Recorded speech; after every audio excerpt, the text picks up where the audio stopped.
Hi team, Mr. Rasool here. Okay, let's just have a look at this question. In triangle PQR, PQ is 8, RQ is 7, and RPQ is 60 degrees. Find the exact difference in the areas between two possible triangles. Okay, let's just try to construct this triangle. Let's just sketch the triangle out. Let's go here, here, and here. So we got P there, Q and R. Doesn't matter which way around, as long as it's either clockwise or anti-clockwise. It must go PQR or PQR that way. Okay, so P to Q is 8 centimeters. R to Q is 7. And angle RPQ, RP,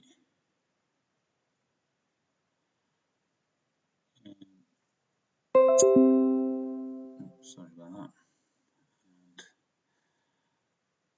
and angle RPQ is 60. RPQ is 60. Okay, so we got this. Now, let's put the angle here, 60. Okay, so we've got this side, we've been given this side, and we could have two possible sides for this. Okay, I'm going to call this X.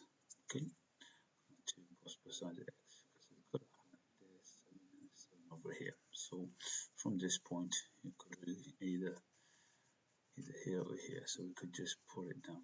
So let's just have a look at how we're going to get these two possible angles. So first of all, let's use cosine rule in this situation to find the two possible values x. Then we work out the area, and then from there we can find the difference in two possible areas. So this is the side angle, this is the side opposite. Cosine rule, side opposite squared equals to two of the sides around the angle, adjacent to the angle, and then the cos of 60 there. So let's start this off with the cosine rule. So we've got 7 squared is going to equal to 8 squared plus x squared minus 2 times 8 times x, and then times the cos of the angle opposite 7, which is 60.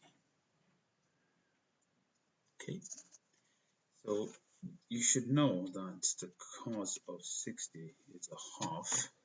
You can check that on your calculator if you have to. So let's just quickly write this down. 7 squared you should know is 49. 8 squared is 64. X squared is just x squared. Now this is a half, so 2 times a half is just going to be 1, so we just got to end up with minus 8x. And this is where we get into values of x2. Okay, you can't see two values of x because we've got to get a quadratic equation. So let's just form the quadratic equation here. It's going to give me x squared minus 8x. Okay, and x squared minus 8x, and if we got 64 here, and we get the 64 and subtract the 49 from it, take that over, minus 49, we're going to end up with positive 15, which is going to equal to 0. Now you can use your calculator to solve this, or you should have to know that the way to do it is 3 times 5, straight away 3 times 5 is 15, and they will sum to 8. So if we say x 3 bracket put x minus 5, let's just double check it, x times x squared, x times minus 5 is minus 5x, minus 3 times x is minus 3x, so that's minus 5 minus 3 is minus 8x, and minus 3 times minus 5, 2 and x become positive, and that will be positive 15. So two possible values is x can equal 3 or x can equal 5. Okay. So those are the two possible values here. Right, so just showing from here is it could be here or it could be there. Good. Now let's work out the area of the triangle. We're going to use the formula to work out area of a triangle. It's going to be half AB sine C. So what you got in this case, for when x equals, let's go for the bigger triangle first. When x equals 5,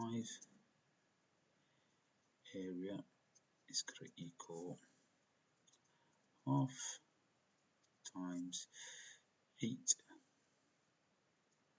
multiplied by 5 and sine 60 as 8 times 5 is 40, half of 40 is 20, and sine 60 is root 3 over 2. So if I do that, that's going to be 20 times root 3 over 2.